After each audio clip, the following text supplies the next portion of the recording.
सत्य की खोज से जुड़े हुए सभी साधकों का हार्दिक अभिनंदन। वीडियो शुरू करने से पहले दोबारा से बता देता हूँ कि ग्रुप एंट्री सभी के लिए खुली है, लेकिन अब मैं पेड सिखाता हूँ, फ्री नहीं सिखाता। 4 स्लॉट्स हैं, 250, 500, 750, 1000। अपनी क्षमता के अनुसार आप कोई भी स्लॉट चूज़ कर सकते हैं, लेकिन सभी को ज्ञान बराबर ही मिलता है। आपकी जितनी पॉकेट अलाउ करे, जो 250 से कम भी देना चाहते हैं उनके लिए भी अलाउड है। आपको बताना होगा क्यों 250 से कम देना चाहते हैं, क्या वजह है, और आपको एक्सेप्ट कर लिया जाएगा। इसके पीछे सिर्फ एक ही कारण है कि मुझे सीरियस लोग चाहिए, साधना सीखने वाले। चलते फिरते फोकटिए ये मुझको नहीं चाहिए, जिनको सिर्फ करना कुछ नहीं, अच्छा फ्री मिल रहा चलो यहीं टाइम पास कर ले। टाइम पास वाले बंदे ही नहीं चाहिए। तो उसके लिए आप मुझे हमारी ईमेल आईडी पर मेल कर सकते हैं, जो डिस्क्रिप्शन में भी है, बता भी देता हूँ। सत्य की खोज 369@gmail.com ये ईमेल आईडी है।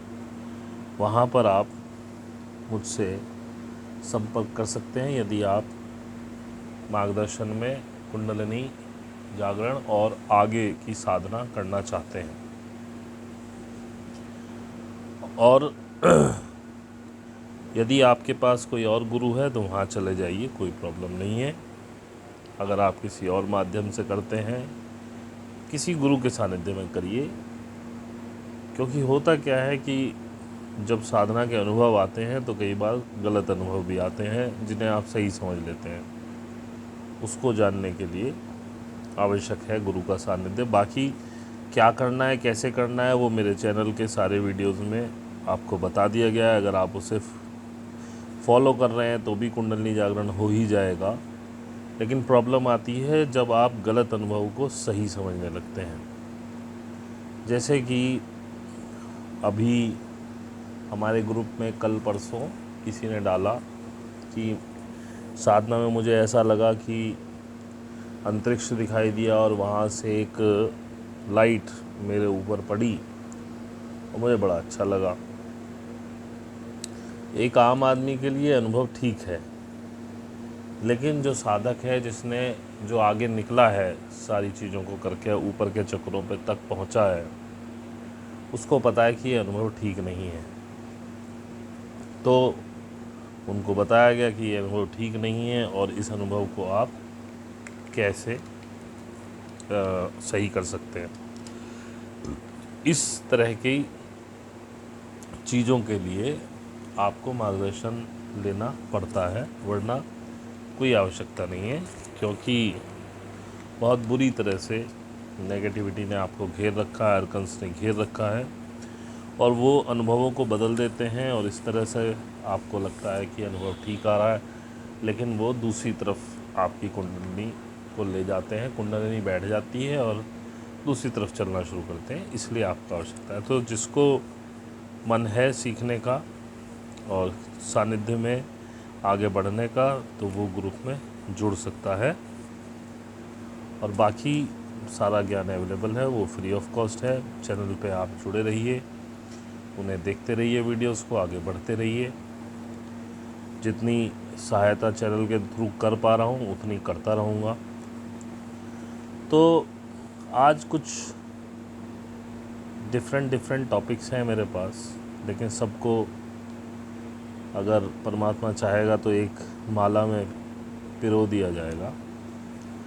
तो सबसे पहले बात करते हैं कि गीता में जो लिखा है कि जब जब धरती पर पाप पड़ेगा तब तक बढ़ेगा, तब तक मैं अवतार लूँगा। अब एक तो ये सोचिए कि वो जो अवतार होगा, क्या वो कृष्ण के रूप में ही होगा? वो वहाँ तो कृष्ण, जैसे मैंने पहले भी बताया, परमात्मा से एक रूप होके बोल रहे हैं, यानी कि एक तरह से परमात्मा का चैनल्ड मैसेज है गीता।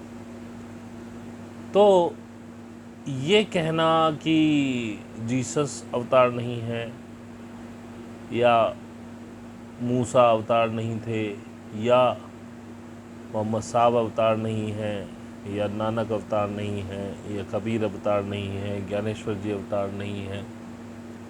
पहले तो यही गलत है। हो सकता है वो इसी तरह से बार बार, क्योंकि वो इतना वेट थोड़ी करेगा कि 5000 साल लगा देगा, उस बीच में पाप हुए ही नहीं। तो अलग अलग समय पे वो आता रहा है, लेकिन उसने ये थोड़ी ना कहा कि मैं हमेशा कृष्ण बन के ही आऊँगा। और जब इतने, अब इस पे मैं थोड़ी सी विरोधाभासी बात करूँगा, ये तो थोड़ा सा आपको झकझोरने के लिए कि जिसे आपकी डुअलिटी ख़त्म हो, सब एक ही हैं, आपको समझ में आए कि सभी अवतार हैं। अब इसके बाद मैं थोड़ा सा इसको कॉन्ट्राडिक्ट करूँगा कि इतने सारे अवतार हुए, उसके बाद भी पाप क्यों नहीं मिटा। अगर आप दिमाग लगाएं, जब कृष्ण का अवतार हुआ महाभारत के समय में, तो कृष्ण के आने, वो पाप बढ़ने से कृष्ण आए, कृष्ण के आने के बाद तो पाप खत्म हो जाना चाहिए था, लेकिन उसके तुरंत बाद ही परीक्षित वाली कहानी है, और वो उसमें कली का जो स्थान मांगा है कली ने। तो जब पाप, अवतार आने के बाद पाप नष्ट ही हो गया था, अगर ऐसा मान लिया जाए, फिर पाप आ कहाँ से गया इतनी जल्दी से? क्योंकि कृष्ण के होने और परीक्षित में कोई बहुत ज़्यादा सालों का फ़र्क नहीं है। तो कम से कम जब इतना बड़ा अवतार आया है धरती पर, कुछ दिन तो राहत होनी चाहिए थी, लेकिन नहीं हुई। और मैं बोलना नहीं चाहूँगा, बहुत सारे लोगों की भावनाएं आहत हो जाएंगी। अगर किसी को पता हो कि महाभारत का युद्ध ख़त्म होने के बाद क्या हालत हुई थी, उसके बारे में यदि आप पढ़ लें तो आपको समझ में आएगा। तब आप बताइएगा कि कौन सा पाप मिटा।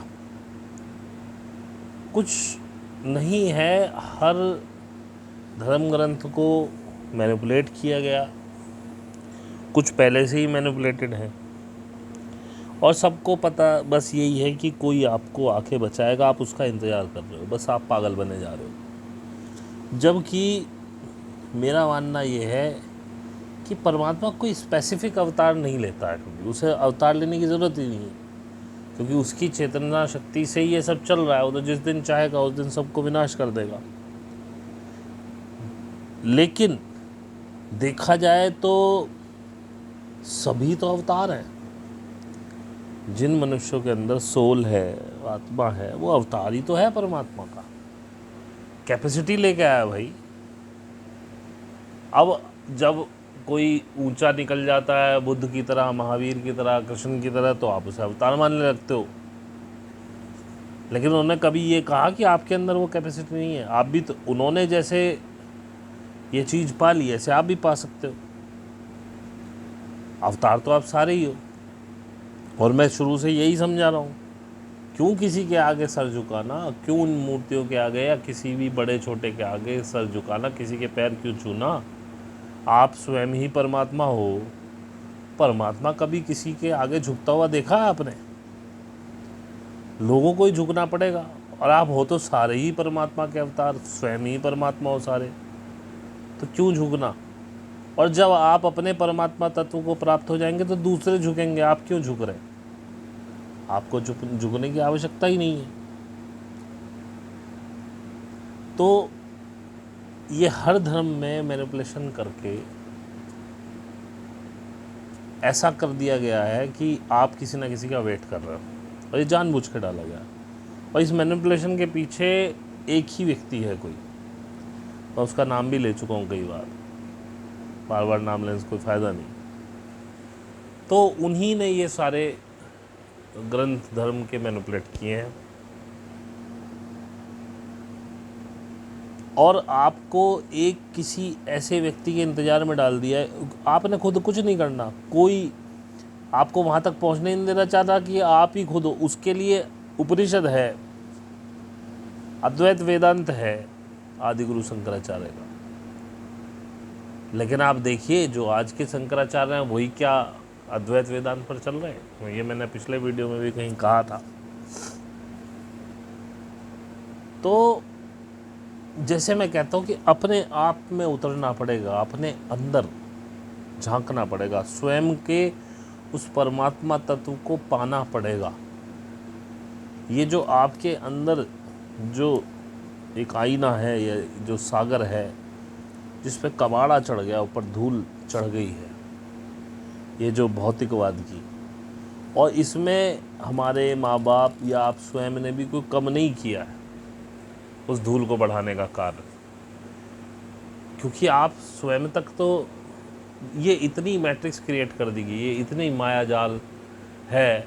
एक सबसे बड़ी कहानी आपको इस पैसे के पीछे ऐसा दौड़ा दिया गया है, आपको सूझ ही नहीं रहा है। पता नहीं कौन सी इस फेक एजुकेशन को लेके आप कहाँ जाने वाले हो, कहाँ अपने बच्चों को ले जाने वाले हो, कहाँ पहुँचने वाले हो। बस इन्हीं में घूमते रहो और फिर जो आपको किताबों में पढ़ते हो वो अच्छा लगने लगता है। कितना मैनिपुलेशन है सारी किताबों में, कौन सी सच्चाई आपसे कही गई है। जितने भी फॉसिल्स वगैरह जो मिलते हैं, जो ज़मीन के नीचे, जैसे हड़प्पा मोहनजोदड़ो वगैरह इस तरह की खुदाइयों में कुछ अवशेष मिलते हैं, आपको असलियत कभी बताई ही नहीं जाती। आपको वो बताया जाता है जो वो चाहते हैं। कितने दिनों तक तो आप डार्विन सिद्धांत पे चलते रहे कि भाई हम बंदर थे और धीरे धीरे हमारी पूंछ गायब हो गई, ये हो गई, वो हो गई। किसी ने ये नहीं सोचा तो बंदर क्यों नहीं ख़त्म हुए, कुछ ही लोगों की पूंछ गायब हुई। और आज की डेट में वो डार्विन थ्योरी खुद वैज्ञानिक भी नहीं मानते, वो स्ट्रिंग थ्योरी मतलब वो नहीं मानते कि ऐसा हुआ। और मैंने शुरू से कहा है कि आदमी पूरा अपने आप में ऐसे के ऐसे ही आया, वो किसी से परिवर्तित होके किसी सीक्वेंशल उससे होकर के नहीं आया। लेकिन क्योंकि जितनी आपकी चेतना है आप उतनी चीज़ें देख सकते हैं, उसी हिसाब से देख सकते हैं।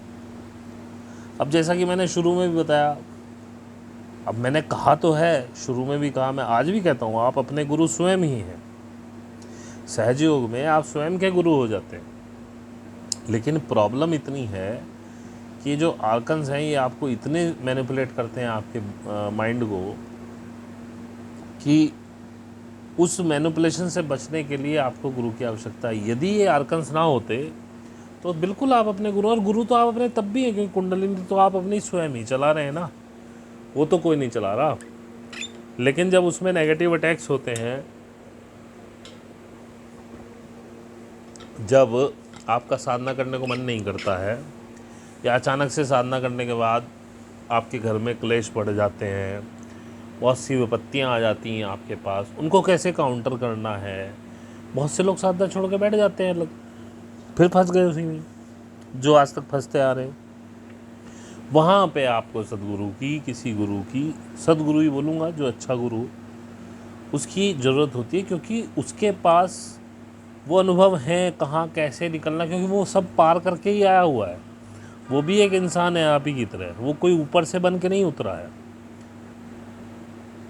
अगर कृष्ण कृष्ण बने हैं तो उन्होंने भी ये सारी चीज़ें अनुभव की थी, बुद्ध बुद्ध बने तो उन्होंने भी ये सारी चीज़ें अनुभव की थी, इसीलिए वो दूसरों को सलाह दे पाए कि यहाँ पे क्या करना है, कैसे करना है।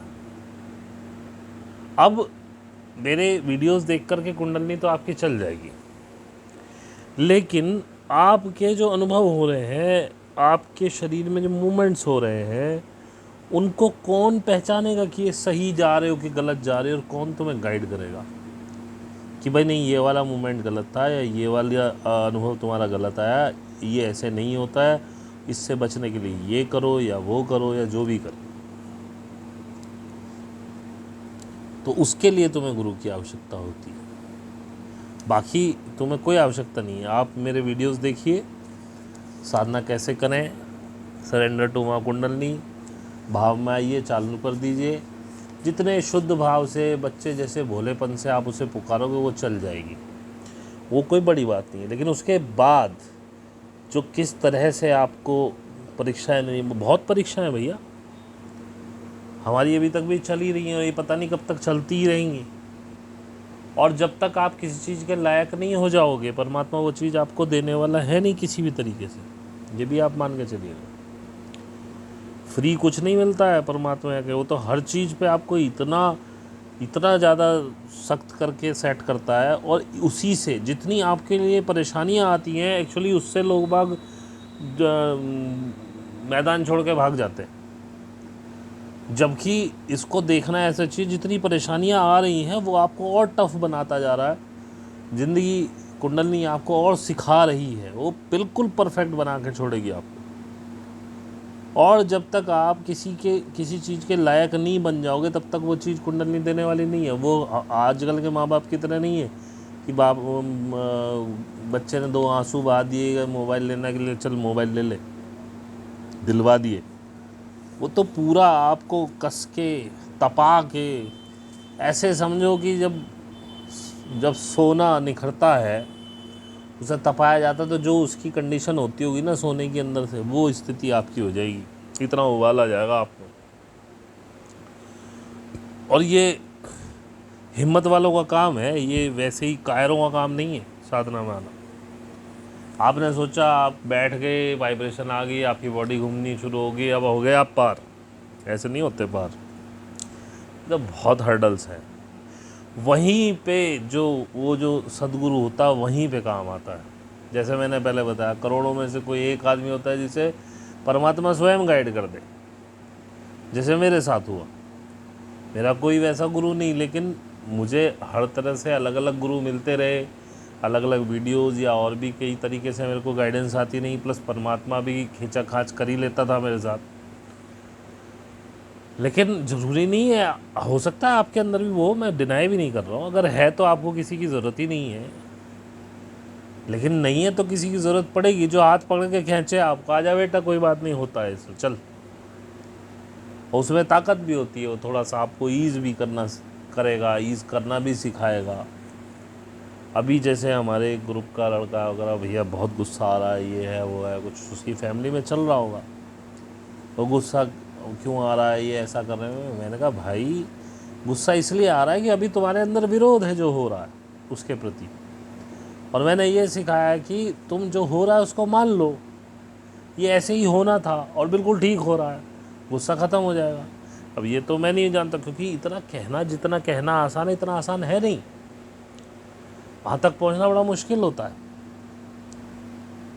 और अभ्यास कर कर के ही पहुँचते हैं। इसीलिए वो सिचुएशंस बार बार आती हैं, और वैसी सिचुएशन तब तक आती रहेंगी जब तक आप उनसे ओवरकम करना ना सीख जाओ। उसके लिए आपको एक बहुत बड़ा विश्वास अंदर से होना चाहिए, इतना कि भाई जो हो रहा है ठीक ही हो रहा है, माँ मेरे साथ है, परमात्मा मेरे साथ है, कुछ गलत नहीं होगा।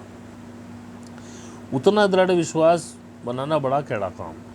जिसका बन जाता है वो आगे निकल जाता है, और जिसका नहीं बन पाता है वो पीछे छूट जाता है, वो घबरा जाता है उन परिस्थितियों से, सरेंडर कर देता है। बस यहीं पर आपको गुरु की आवश्यकता होती है, बाकी कोई आवश्यकता, साधना तो आप स्वयं ही करते हैं, कुंडली स्वयं ही चढ़ेगी, सारे काम आपके स्वयं ही होंगे। लेकिन जब आप फिसलते हो, जब परेशान होते हो, वहाँ आपको वो गुरु टेक देता है कि चला ऐसे नहीं, ऐसे कर ले, चल आ इधर, ऐसे पकड़ लेगा हाथ, नहीं जाने देगा, डांटेगा, कुछ भी करेगा। अब हमारे यहाँ पे भी हैं कुछ साधक हो जाते हैं, अब मैं खेड़ा पड़ के डांट देता हूँ। अभी तो पेमेंट से आ रहे हैं, तो किसी को ये लगता है कि भाई अब तो पैसे दे रहे हैं, अब भैया कुछ नहीं बोलेंगे, लेकिन मैं तब भी डांट देता हूँ। गुरु का काम यही है। अब कई लोग ईगो में छोड़ देते हैं, भाग जा, कोई दिक्कत नहीं है। ये भी तो तुम्हारा टेस्ट होता है ना। अब तुम में इतना ईगो बचा हुआ है। देखो, एक बार एक लड़का गया किसी गुरु के पास, एक कहानी सुनाता हूँ इस पर। उसने कहा जी मैं सीखना चाहता हूँ, आपको गुरु बनाना चाहता हूँ। वो बोले कि नहीं अभी तुम कच्चे हो, रहने दो। बोले मैं कुछ भी करूँगा, बस मुझे सिखा दो। बोला अच्छा ठीक है, तो बस मेरे साथ चलना, लेकिन चुप खड़े रहना, जो भी मैं करूँ देखते रहना चुपचाप, बोलना कुछ मत, बस यही है, ऑब्ज़र्व करना मैं क्या कर रहा हूँ। तो वो ले गए उसे एक कुएं के पास। वहाँ उन्होंने एक बेपेंदी का बर्तन लिया जिसमें नीचे पेंदी नहीं थी, बाल्टी मान लीजिए, और कुएं में डालें बाल्टी, पानी खींचे और उसमें भरते रहे। अब कई बहुत देर हो गई, 5-7-10 मिनट हो गया, उस पर रहा नहीं गया, क्योंकि वो तो कभी भरने वाली थी ही नहीं, उसमें पेंदी है ही नहीं, जितना डाले नीचे से निकल जाए। आखिर उस पर रहा ना गया, वो बोल पड़ा, बोले आप कर क्या रहे हैं, ये तो इसमें पेंदी ही नहीं है, तो कभी भरेगी ही नहीं, ये तो अनंत काल तक चलती रहेगी क्रिया, उसने ये ध्यान नहीं किया कि उसको बोलने के लिए मना किया गया था, उसकी धैर्य की भी परीक्षा थी, धैर्य छूट गया। लेकिन उन्होंने कहा कि भैया मेरा पैनी की तरफ ध्यान ही नहीं है, मेरा तो ध्यान इस बर्तन को भरने पे है। अब मुझे तो सिर्फ इतना दिख रहा है, जैसे ही ये सतह तक पानी आ जाएगा मैं भरना छोड़ दूंगा। बोले लेकिन ये तो भर ही नहीं सकता, या तो आप पागल हो गए हैं या मेरी बुद्धि भ्रष्ट हो गई है, क्योंकि इसमें पैनी ही नहीं है, जितना इसमें ऊपर से डालते रहोगे तो निकलता रहेगा। उन्होंने कहा नहीं, अब तुम जाओ, तुम इस लायक नहीं हो। अब वो घर पहुंचा, उसने सोचा कि यार एक बात बता, खींच वो रहे थे पानी, डाल वो रहे थे, श्रम उनका लगा, तुझे देखना ही तो था। तूने कुछ गलती करी, तुझे मौन रहने के लिए कहा गया था। वो फिर अगले दिन पहुंचा, अब बोलने लगा गलती हो गई, ये है वो है, मुझे बोलना नहीं चाहिए था, मैं बोलूँगा अब नहीं बोलूँगा, फलाना, मतलब जैसे भी उसने कहा। बोले नहीं, अब मैं तुम्हें नहीं सिखा सकता। फिर उन्होंने कहा, बोले जो मैं कर रहा था उसी में तुम्हारे लिए संकेत था कि तुम क्या कर रहे हो अपने जीवन में, तुम भी तो यही कर रहे हो। कितनी वासना हर चीज़ की, और पता नहीं क्या क्या कहानियाँ, तुम बस भरे जा रहे हो अपने पात्र को, और उसमें पैंदी है ही नहीं नीचे। क्योंकि अगर पैंदी होती तो वो भर गया होता, कभी तो वासना से मन ऊब गया होता, कहते कि बस अब भर गया, अब हो गया बहुत। भर ही नहीं रहा है, तुम भरे जा रहे हो ज़बरदस्ती उसको। वही तुम्हारे लिए था उसमें, और तुम उसे समझ नहीं पाए। तो इस तरह से गुरु गाइड कर देता है। कई बार क्या, वो तुम्हारी भी टेस्ट लेता है ना, वो देखता है मैं इसको सिखा रहा हूँ, ये सिखाने लायक भी है कि नहीं है। वो गुस्सा हो जाएगा, गालियाँ देने लगेगा, या कुछ ऐसी बात अटपटी सी बता देगा, और कहीं ना कहीं वो तुम्हारा ट्रस्ट लेवल भी चेक कर रहा होता है। लेकिन भाई तुम फेल हो जाते हो, निकल जाते हो उसमें से। और जब तुम फेल हो जाते हो तो भाई फिर काहे को गुरु तुम्हें कुछ सिखाने वाला है। गए तुम गए, और गुरु का तो वही कि तू रूठा मैं झूठा, बहुत बढ़िया बात है, अच्छा भाई निकल ले। अभी हमारे ग्रुप का एक लड़का है अर्चित, कई बार उसकी बात हुई है, तो उसने मेरे को मैसेज किया। पहले वो मेरा यूट्यूब चैनल संभालता था, तो अभी पीछे उसने जाने का मन बनाया, मैं ठीक है जाओ, तो मैंने उसे यूट्यूब वगैरह के सारे चैनल्स के राइट्स निकाल लिए उससे। बोला कि भैया मेरे को दोबारा दे दीजिए, मैं मेहनत करूँगा, मैं अच्छा बनाऊँगा। अगर 2-3 लोग 4 लोग भी जुड़ जाते हैं उसके अट्रैक्शन से तो आपको फ़ायदा हो जाएगा, क्योंकि मैंने अब पैसे लेने शुरू कर दिए सिखाने के। तो मैंने कहा नहीं, आवश्यकता नहीं है। तो उसे अभी भी यही लगता है कि मैं पैसे के लिए ये सब कर रहा हूँ। बात पैसे की है ही नहीं। पैसा तो जब जितना आना आ ही जाएगा, इसमें क्या करना है। जितनी मेरी आवश्यकता होगी उतना मुझे परमात्मा कहीं से भी दे ही देगा। पैसे के लिए क्या, पैसा बेकार की चीज़ है, मैं पैसे के चक्कर में हूँ ही नहीं। तुमने अभी भी उद्देश्य यही समझा कि भैया को पैसे की ज़रूरत है, पैसे चाहिए भैया को, इसलिए सब कर रहे हैं। भैया पैसे की आवश्यकता ही नहीं है, जिस दिन होगी उस दिन बता देंगे, पर आज की डेट में नहीं है। ये सिर्फ ये है कि सीरियस बंदे आए। और जब मैं मेहनत कर रहा हूँ, दुनिया में कोई चीज़ फ्री नहीं मिलती, तो क्यों ना आप भी एनर्जी एक्सचेंज करें मेरे साथ। मैं अपनी एनर्जी दे रहा हूँ, आप दीजिए पैसे के रूप में। मैं मांग रहा हूँ आज की डेट में, पहले नहीं मांगता था, लेकिन इतने सारे फोकटिए जुड़ गए, उन्हें मतलब नहीं, कुछ सीरियसनेस नहीं है। तो भाई ये सबसे बढ़िया तरीका है। कोई 10 रुपये किसी को फ्री में नहीं देता। मेरे पास ऐसे भी हैं जो 100 रुपये देते हैं, जरूरी थोड़ी सारे 1000 वाले हैं। जिनका भाव है, जो दे पाते हैं, वो 1000 भी दे रहे हैं, कुछ 750 दे रहे हैं, कुछ 500 दे रहे हैं, कुछ 250 दे रहे हैं। अब भाई मैं किसी को पैसों के लिए ही तो मना नहीं कर सकता ना कि तुम मत सीखो, क्योंकि तुम पे पैसे नहीं हैं। इस बारे में खैर मैं पहले भी बात कर सकता हूँ। चलिए अगला टॉपिक लेता हूँ इसमें। ये जो तीर्थों की आप यात्रा करते हो कि भाई तीर्थ हो आए हम, ये भी तुम्हारा जो है उस परमात्मा के प्रति आखिरी बहिष्कार जैसा है कि भैया हम तेरी राह पे दिन चलते थे, देखते रहे तीर्थ हो आए हैं हम, अब हमें बख्श दे, हम इस जन्म में इतना ही कर सकते थे। तो आपको लगता है हम परमात्मा से मिल आए, जबकि वो बैठा तुम्हारे अंदर ही है, झांकना तुम्हें वहाँ था, लेकिन तुम उसकी पद्धति पे जा ही नहीं सकते हो। तो तुम अपने मन को समझा लेते हो तीर्थ यात्रा कर ली, चलो जी हमने, मैंने किए हुए चारों धाम सप्तपुरियाँ, मुझे कुछ नहीं मिला ईमानदारी से, और जो मिल गया वो घर बैठे बैठे ही मिल गया। अब किसी तीर्थ जाने की इच्छा ही नहीं है। और एक और बात है, जिससे आप डरते हैं उसी को आप पूजने लगते हैं। तो जितने भी लोग ईश्वर की आज पूजा कर रहे हैं 99% डर के कर रहे हैं। आपको लगता है अगर हम इसे नहीं पूजेंगे तो हमारी ज़िंदगी में कोई उपद्रव होगा, जबकि जो परमात्मा है वो तो प्रेम का ही दूसरा स्वरूप है। जो आपसे इतना प्रेम करता है वो आपको क्यों कष्ट देगा? आप उसे पूजो ना पूजो। क्या आपके बच्चे यदि आपसे नमस्ते ना करें तो आप उनका बिगाड़ करना शुरू कर देते हो, उनकी लाइफ में प्रॉब्लम्स लानी शुरू कर देते हो?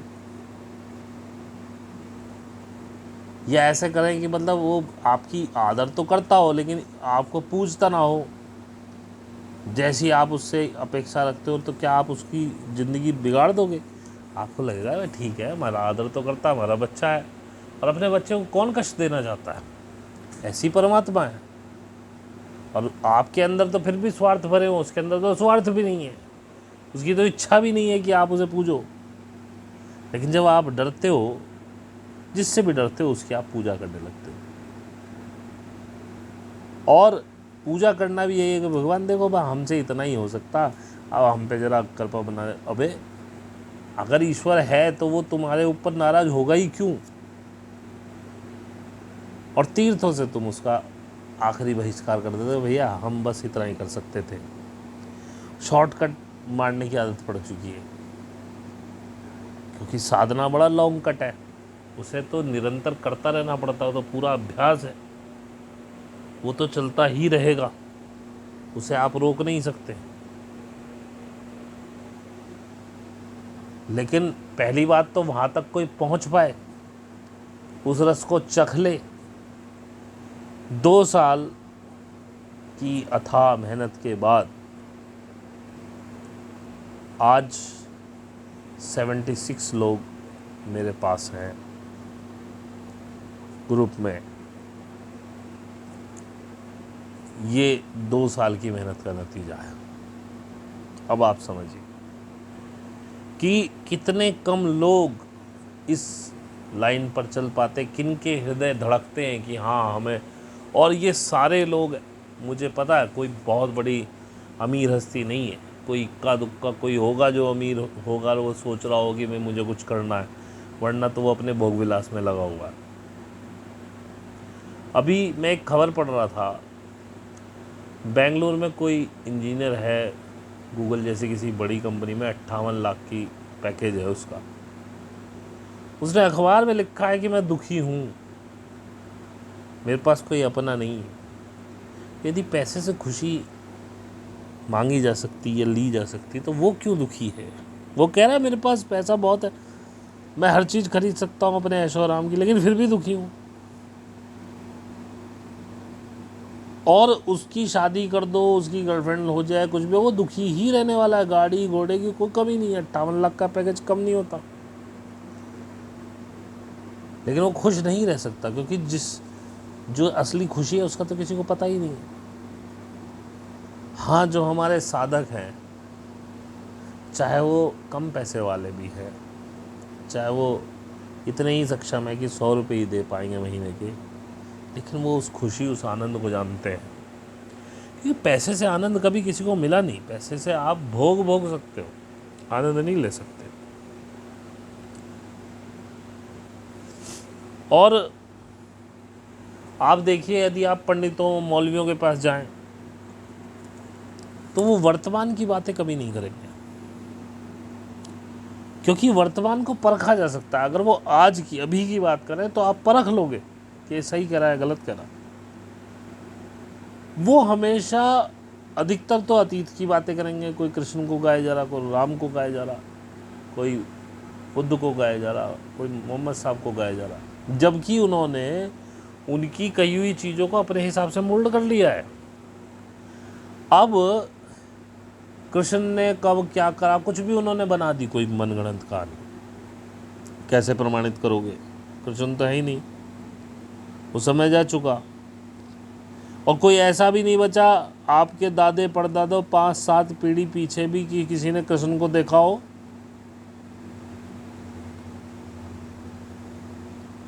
या बात करेंगे भविष्य की। भविष्य जो आया ही नहीं उसे कैसे प्रमाणित करोगे? ये करोगे तो तुम्हें स्वर्ग मिल जाएगा, ये तुम्हें नरक मिल जाएगा। किसने देखा स्वर्ग और नरक? भविष्य की चीजें है, होता भी है कि नहीं होता, किसी आज तक तो कोई प्रमाणित नहीं कर पाया। और ऊपर से डाल देंगे तुम्हारे ऊपर भक्ति और श्रद्धा जैसे बड़े बड़े हर्डल्स। तुम्हारी श्रद्धा नहीं है भगवान में। अगर तुमने जरा क्रॉस क्वेश्चन किया कृष्ण के बारे में, राम के बारे में, तुम्हारी श्रद्धा नहीं है, तुम दैत्य हो, दुष्ट हो, ये तो भगवान की लीला, जैसे मैंने पहले बताया, लीला एक बड़ा अच्छा शब्द, भगवान की लीला थी। जब तुम्हारे पास कुछ कहने के लिए नहीं होता तो वो लीला हो जाती है। अरे भैया ऐसी कैसी लीला है वो? जैसे कि अगर आप ध्यान से सोचें तो रामायण से बढ़िया कहानी की किताब आपको कहीं नहीं मिलेगी। जहाँ बानर पुल बना रहे हैं, अगर बानर को, जैसे मैंने पहले कहा था कि वो एक जाति थी, अगर रामायण को सही माना जाए, लेकिन अगर उन्हें बंदर ही माना जाए तो बानर पुल बना रहे हैं और बानर बात कर रहे हैं आदमी से। भालू है उसमें, गिद्ध हैं, गिद्ध लड़ रहे हैं उससे, रावण से, जटायु गिद्ध लड़ रहा आदमियों से। वो दशरथ जी का दोस्त है गिद्ध, सोने का हिरण है। तो भाई साहब जितनी कहानी गढ़ी जा सकती थी वो गढ़ी गई रामायण में, लेकिन आप उसे सत्य मानते हैं क्योंकि आपकी आंखों पे वो श्रद्धा का और भक्ति का चश्मा चढ़ा दिया गया। आप देख ही नहीं रहे उसे। वो एक अच्छी कहानी है और उसमें इतने ग्लिचेस हैं, उसके बजाय तो देखा जाए तो महाभारत ज़्यादा अच्छी है। मैं तो उसे भी कहानी मानता हूँ, लेकिन वो ज़्यादा अच्छी है, उसमें ग्लिचेस नहीं है। कम से कम वहाँ कोई बानर आदमी से बात नहीं कर रहा है, कोई गिद्ध किसी से लड़ने नहीं जा रहा है। ऐसा कोई महाभारत के युद्ध में भी कोई गिद्ध या कोई वानर या कोई रीछ ऐसा कोई लड़ने नहीं आया। एक घटोत्कच के अलावा, घटोत्कच को बताया भाई वो राक्षस पुत्र था, तो उसका बताया कि बहुत हैवी था और काफ़ी बड़ा उसका आकार था। उसके अलावा उसमें कोई ऐसी कहानी मुझे दिखाई नहीं दी कि जिसे मतलब यथार्थ पे ना उतारा जा सके या समझाना जा सके। तो इस तरह से आपकी बुद्धि भ्रष्ट की जाती है और आपकी इंद्रियां भाग रही हैं बाहर की तरफ। आपको तो परमात्मा बाहर खोजना है, कृष्ण में खोजना है, राम में खोजना है। जबकि इससे तो मोहम्मद साहब ठीक, उन्होंने कहा भाई मैं मैसेंजर हूँ गॉड का। जीसस ने कहा मैं मैसेंजर हूँ गॉड का। नानक ने कभी अपने आप को भगवान नहीं बताया। बताया तो कभी कृष्ण और राम ने भी नहीं। आप कहीं दिखा दें कृष्ण ने सिर्फ गीता में एक जगह कहा था, लेकिन बाद में उसका वर्णन भी किया उन्होंने कि मैंने वो परमात्मा से एक रूप होकर गई थी। जैसे कई बार मैं बहुत सारी चीज़ें ऐसी बोल जाता हूँ तो मुझे पता भी नहीं होती, तो उस समय वो चैनल्ड होती है, कोई शक्ति है जो चैनल करके वो बताती है, मुझे पता भी नहीं होता उसका। अब उसे मेरा हायर सेल्फ कह लो, परमात्मा कह लो, कुंडलनी कह लो, कुछ भी कह लो, यूनिवर्स कह लो, तो ऐसी बहुत सारी चीज़ें मैं भी बोल जाता हूँ। तो ऐसे ही कृष्ण ने कह दी थी। उसके अलावा और राम ने तो कहीं कहा ही नहीं। राम एक अच्छे क्षत्रिय थे अगर उनकी कहानी पढ़ी जाए, लेकिन उन्होंने कभी नहीं कहा। कृष्ण ने ये भी नहीं कहा कि मुझे पूजो। गीता का मैंने बता ही दिया जहाँ उन्होंने, बाकी उन्होंने कहीं जिक्र नहीं किया। ना कहीं उन्होंने अपने परमात्मा होने के मदारी बन के स्वरूप वो दिखाए। हाँ, थोड़े से वो है कि वो सूरज छुपा दिया था, वो कर दिया था, वो क्या था, सही था गलत था भगवान जाने। लेकिन आपकी आंखों पे श्रद्धा और भक्ति की ऐसी परत चढ़ी हुई है कि कृष्ण आपके लिए कुछ भी कर सकते, कुछ भी कर सकते थे तो उन्हें ज़रूरत भी नहीं थी ये युद्ध करवाने की, खुद सब कुछ कर सकते थे। लेकिन लीला, वो लीला आ जाती है वहाँ पर। खैर, ये आपकी अपनी अपनी सोच समझ है, अपना चेतना का स्तर है, आप उसे कैसे लेते हैं। अब मैं बात करता हूँ समर्पण की। और सबसे पहले, उससे पहले मैं बात करूँगा आपके दुखों का असली कारण क्या है। आपके दुखों का असली कारण है उम्मीद, वो भी दूसरों से। और जब आपकी उम्मीद पूरी नहीं होती तब आपको दुख होता है। ये आपके दुखों की मेन जड़ है। जब आप किसी के लिए कुछ भी करते हैं तो आपको लगता है मेरे लिए भी ये करेगा, और समय पे जब वो नहीं करता है तब आपको दुख होता है। तो उम्मीद केवल खुद से रखो और परमात्मा से रखो, बाकी से रखने की ज़रूरत ही नहीं है। क्योंकि जब भी आप उम्मीद पालोगे आपको बहुत दुख होगा। मैंने उसमें आने के बाद भी कुछ लोगों से उम्मीद पाल ली थी और उस उम्मीद से मुझे दुख मिला। लेकिन अब मैं बिल्कुल क्लियर हो चुका हूँ, कोई उम्मीद किसी से नहीं है तो कोई दुख भी नहीं होता। और आगे बात करूँगा समर्पण की। बहुत लोग कहते हैं हमने समर्पण कर दिया जी, पूरा सरेंडर कर दिया जी माँ को, अब कोई दिक्कत नहीं है, फलाना ढिमकाना। पता ही नहीं है सरेंडर होता क्या है। आप एक साधना में बैठ के आएगा, वहाँ जैसे करवा दे, अब जब तू ही है, हे ब्रह्मांड तुम ही हो, फलाना ढिमकाना। इसे आप समर्पण कहते हो, ये समर्पण नहीं है। अगर आप समर्पण को जानना चाहते हो तो जो भी कुछ हो रहा है उसे स्वीकार करना। गलत सही का उसमें नहीं, मेरे साथ ये गलत हो रहा है, मेरे साथ ये सही हो रहा है, मैं यहाँ दुखी हूँ, खुश हूँ। जो हो रहा है उसे ऐसे ही स्वीकार करना, आनंद में रहना। हाँ ठीक है, जो प्रकृति, जो ब्रह्मांड तुम्हें दे रहा है उसे स्वीकार कर लेना, चाहे वो दुख हो या सुख हो। दुख को भी अगर स्वीकार कर लेते हो तो दुख नहीं रहता। दुख उसी को कहते हैं जब आपके दिमाग में कोई उसका काउंटर चल रहा हो, कि मेरे पास गाड़ी होनी चाहिए थी, वो काउंटर चल रहा है, नहीं है तो दुख है, गाड़ी नहीं है। और यदि आपने स्वीकार कर लिया होता कि हाँ मैं गाड़ी लायक ही नहीं हूँ, तो और जब परमात्मा ने नहीं दी तो नहीं दी, किसी कारण से नहीं दी होगी,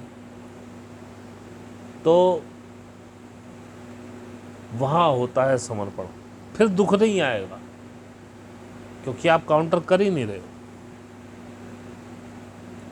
अभी पीछे जॉब में कोई बात कर रहा था, बोले भाई साहब अप्रेजल, मैंने कहा ना हो 1 रुपये का हमें फ़र्क नहीं पड़ता, जो आए सो ठीक, ना आए तो भी ठीक।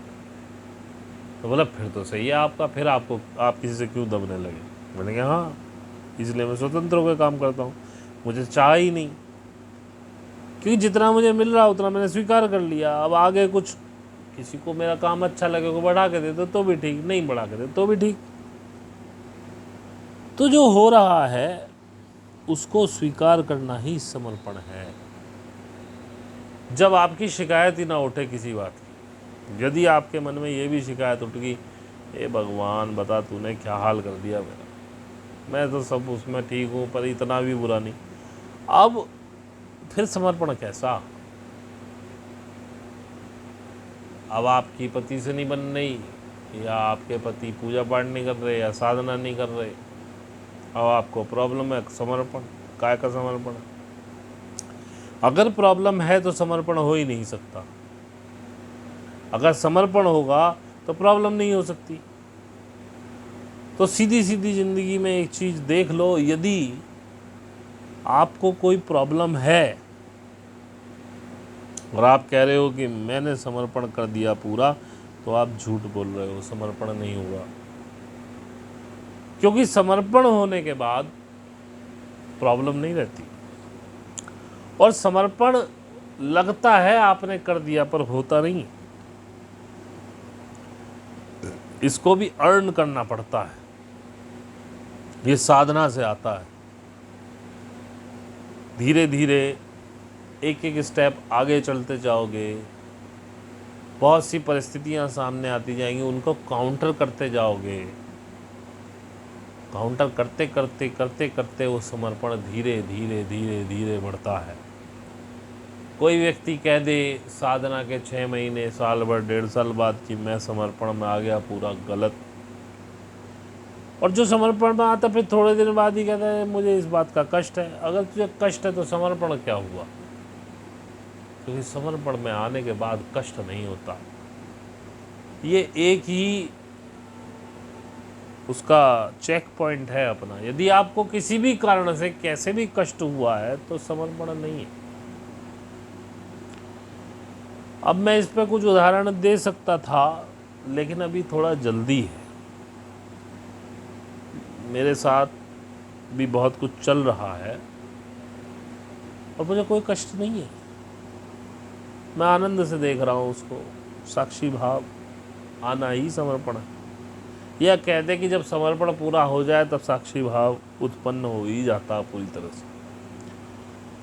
और यकीन मानिए जितना भी कुछ चल रहा है ज़िंदगी में, जैसे जैसे दिन आगे बढ़ रहे हैं उतना ही और प्रगाढ़ विश्वास होता जा रहा है कि मैं हूँ ही नहीं, मैं कुछ कर ही नहीं रहा हूँ, सब सामने से वो माँ वो ब्रह्मांड कर रहा है और कोई कष्ट नहीं है। जैसे भी कर रहा हूँ पहले से ही समर्पण है। हाँ, जो करवाओ करवा लो, जैसे हो रहा है बहुत बढ़िया हो रहा है। अब इसमें परीक्षाएं भी चल रही हैं, इमोशनली परीक्षाएं भी चल रही हैं, लेकिन बड़ा आनंद आ रहा है। मैं बहुत आनंद में हूँ और धन्यवाद दे रहा हूँ अपनी माँ को, परमात्मा को, कि माँ तूने मुझे ऐसा बना दिया कि अब कष्ट नहीं है, अब दिमाग में कुछ चल ही नहीं रहा। अब ये उदाहरण 2-3-4 महीने बाद खोलूँगा, पहले इन चीज़ों को निकल जाने दूँ। आनंद बहुत है, लेकिन क्योंकि हमको कष्ट ही नहीं हो रहा तो लग रहा है कि समर्पण है। अब समर्पण है क्योंकि कहीं को कष्ट ही नहीं है, दिस वे भी और दैट वे भी। कभी चीज़ें दिस वे घूमती हैं, कभी फिर दैट वे घूमने लगती हैं, फिर दैट वे घूमते घूमते फिर दिस वे हो जाती है। तो ना उसका कोई प्रॉब्लम हो रही है ना उसकी कोई प्रॉब्लम, दोनों तरफ से ही स्वीकृति है। अपनी कोई इच्छा नहीं बची है, ब्रह्मांड को, माँ को बोल दिया भैया जैसे तुम्हें कराना हो। अब यही साक्षी भाव होता है। तो समर्पण यदि जानना हो तो देखो, जब कष्ट खत्म हो जाए, शिकायत खत्म हो जाए किसी भी चीज़ से, सब चीज़ों से शिकायत अगर खत्म हो गई, जहाँ तुम ये कहने वाले ही नहीं बचे कि भैया ये कष्ट है या फला आदमी ऐसा क्यों कर रहा है, ऐसा क्यों कर रहा है, वही समर्पण में आ गए पूरा। और देखना साक्षी भी हो जाओगे तुरंत। और एक बात कहनी थी, बहुत से लोग कहते हैं कि हम ये वासना त्याग दें, हम ये फलाना त्याग दें, हम ढिमकाना त्याग दें। तो देखो, बिना भोगे तो क्या ही त्यागोगे। अब किसी बच्चे का ब्याह ही नहीं हुआ, उसने आज तक कभी संभोग ही नहीं किया, वो कहे जी मैं तो ये वासना ये सब त्याग दूंगा। त्यागेगा कैसे? भोगा ही नहीं अभी। तू तो डर के मारे पहुंचा ही नहीं वहाँ तक, तू तो डरा हुआ है, लेकिन अंदर एक इच्छा बनी हुई है। इसीलिए कहता हूँ शादी कर लेनी चाहिए सहजों की, क्योंकि ये चीज़ बड़ी प्रॉब्लम करती है। भोग ले एक बार, फिर त्याग लियो आराम से, त्याग भी पाएगा, पता तो चलेगा तुझे ये है क्या चीज़।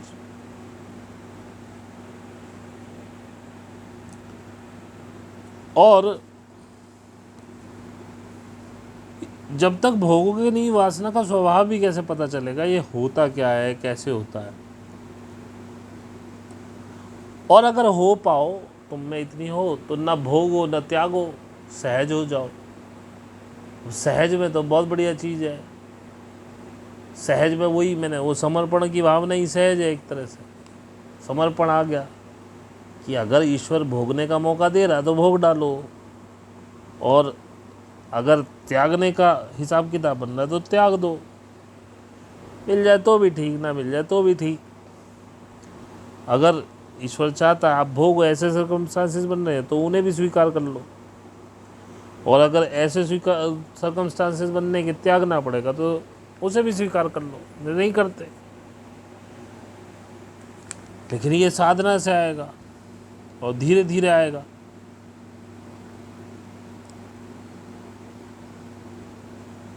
और दूसरी बात, सभी तो भोग रहे हैं।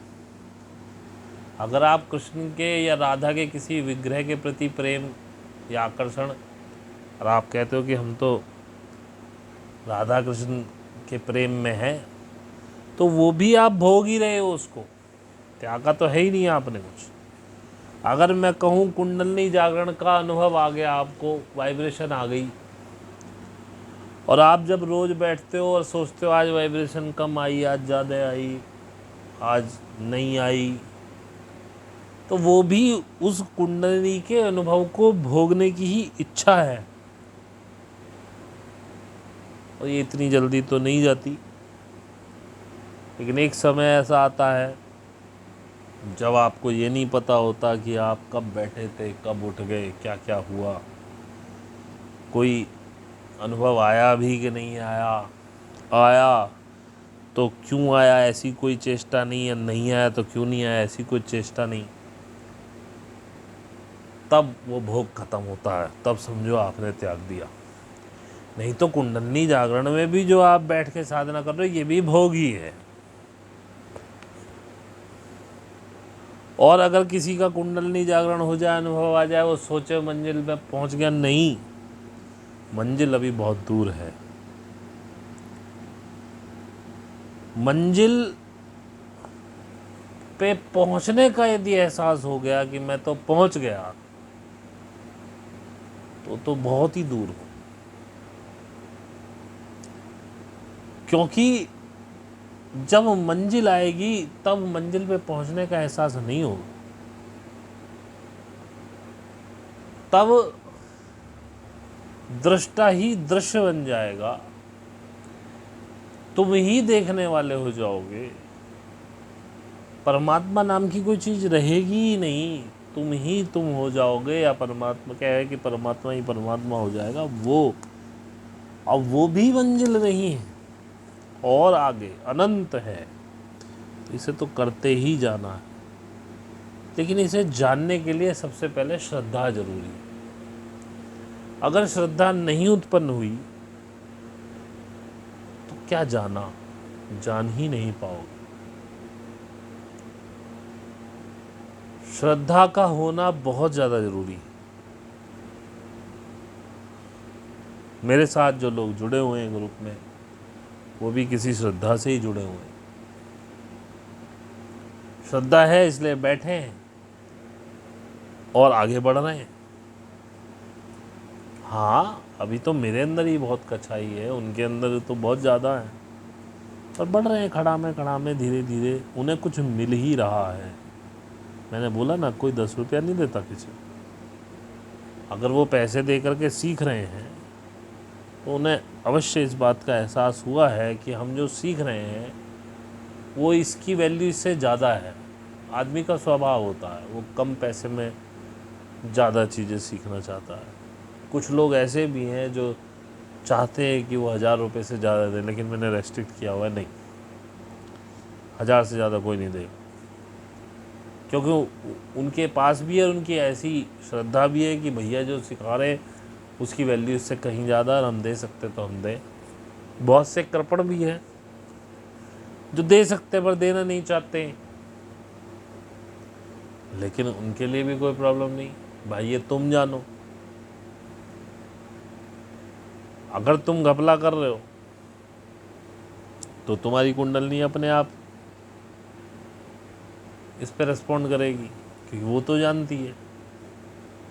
लेकिन स्वभाव है आदमी का, लेकिन अपने को कोई प्रॉब्लम, वो तुम्हारी ईमानदारी, हमें कुछ नहीं चाहिए। हाँ, 1000 से ऊपर नहीं चाहिए किसी से, क्यों बेवजह किसी पर बोझ डाले। और वैसे भी आदमी के जेब से पैसे वहाँ कम निकलते हैं जहाँ वो पैसे भी दे और उसकी वाहवाही ना हो। यहाँ उल्टा हिसाब है, यहाँ पैसे भी दोगे और सुननी भी पड़ेगी। आदमी पैसे वहाँ खर्च करेगा कि उसने 1,500 खर्च कर दिए, 4 आदमी में खड़े हो गए, भाई इनके तो भाई साहब ने इतने पैसे खर्च कर दिए, वहाँ तो दे देगा। खैर, इस बारे में ज़्यादा बात करूँगा तो लगेगा लोगों को कि मैं पैसे मांग रहा हूँ, लेकिन मैं अपनी तरफ से पूरी तरह से स्पष्ट हूँ। तो जिन लोगों को लगता है कि उन्हें सीखना चाहिए वो आ सकते हैं। हाँ, एक बात और शेयर कर दूँ, देखो पैसे लेने का क्या फ़ायदा हुआ। मेरे पास कम से कम 6-7 मेल आए, हमें जुड़ना है जी, हमें जुड़ना है जी। अभी लास्ट में 2 मेल आए, अभी पिछले 2-4 दिन पहले। मैंने सिंपल लिख दिया, भैया मैं फ्री नहीं सिखाता हूँ, ये डिटेल्स मेरे को आपसे चाहिए, उसके बाद लिंक भेजा जाएगा पेमेंट का, पेमेंट कर दीजिएगा, स्क्रीनशॉट दे दीजिए तो आपको ग्रुप का लिंक भेज देंगे। ऐसा 3-4 का जवाब ही नहीं आया वापस। फोकट ये थे, फोकट में मिल जाए तो ठीक, टाइम पास करना है। और 2-3 लोग ऐसे भी आए जिन्होंने पैसे दिए तुरंत, 1-2 उनमें से बड़े कीन भैया। मैंने कहा रुको भाई, आते ही अकाउंट का डिटेल्स दे दूंगा, दिए उन्होंने, तुरंत भरे, मैंने जैसे लिंक भेजा फटाफट ज्वाइन हुए। 1-2 ऐसे भी हैं जिसमें से किसी को निकाल दिया या कोई खुद बोले जी मैं पैसे नहीं दे पाऊँगा, चले गए। उसके बाद उन्होंने अनुभव किया कि गलती हो गई, भैया के साथ रहना था, फिर उन्होंने कहा नहीं भैया हमसे गलती होगी, हमें वापस ले लो। ठीक है भैया, आ जाओ। अब उन्होंने कुछ तो जाना होगा ना, तभी तो जाके वापस आए। और वहाँ कोई ईगो तो है नहीं ये करने का, जी हम फलाने के साथ हैं, इसमें ईगो। अगर ईगो का ऑपरेशन होता, ये कोई मैं इतना बड़ा आदमी होता तो पता नहीं कितने लोग होते।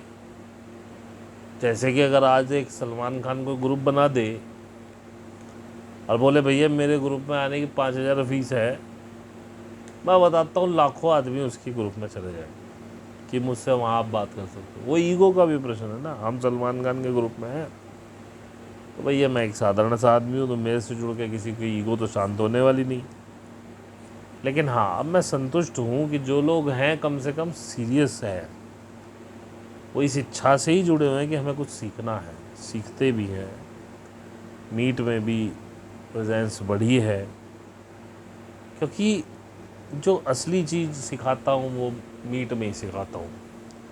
यहाँ पे तो बात हो रही है जो जनरल कुछ है बताने लायक, ताकि आप लोग चीज़ों को समझ पाएँ।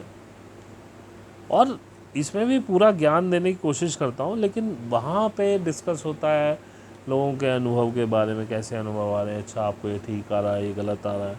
कुछ उनके सवाल होते हैं लोगों के, वो सवालों के जवाब होते हैं वहाँ।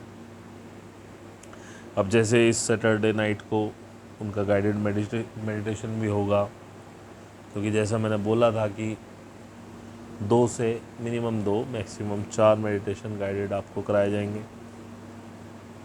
तो अब देखो, पहला गाइडेड कराऊंगा, उसके बाद उसका क्या रिज़ल्ट आता है वो चीज़ें आपको ग्रुप में मिलेगी। और मैं समझता हूँ यदि आप गाइडेड मेडिटेशन वालों के पास जाएं तो एक क्लास के 500-1,000 रुपये चार्ज कर लेते हैं, ज़्यादा भी कर लेते हो तो मुझे पता नहीं। तो उस हिसाब से भी देखें तो आपके अगर मिनिमम 2 गाइडेड मेडिटेशन भी हो गए और आप अगर 1,000 रुपये पे कर रहे हो तो आपका पैसा वसूल हो गया। लेकिन ये सोचने की कहानी है अपनी। अब बच्चे हैं, बहुत सारे स्टूडेंट्स हैं, वो नहीं दे पाएंगे इतने, तो जो दे ठीक है, बस इससे सीरियसनेस का पता चलता है। फोकटिए नहीं आते, मुझे फोकटियों से नफरत हो चुकी है। इसलिए मैं देखता हूँ आते हैं भैया हमें सीखना है, भाई साहब गुरु महाराज गुरु जी ये दिखा दो। जहाँ पैसे की बात की फंस ख़त्म, कहाँ के गुरु जी, कहाँ की कहानी। ऐसे लोग चाहिए ही नहीं। बहुत अच्छा तरीका आज की डेट में लोगों को पहचानने का, भाई पैसे मांग लो, बिल्कुल छटाई हो जाती है बढ़िया। और इतने बेवकूफ़, इतने बदतमीज लोग हैं कि ग्रुप में हैं, मैं कह रहा हूँ भाई पैसे जमा कर दो नहीं तो निकालूंगा। भाई जब तुम नहीं देना चाहते हो तो खुद से खुद निकल जाओ सॉरी बोल के। एक लड़की ऐसी निकली जो सॉरी बोल के चली, बाकी भाई साहब निकालना पड़ा, कह के थक गए, भैया मुझसे क्यों मेहनत कराते हो, खुद ही चले जाओ, नहीं पैसे देने हैं तो।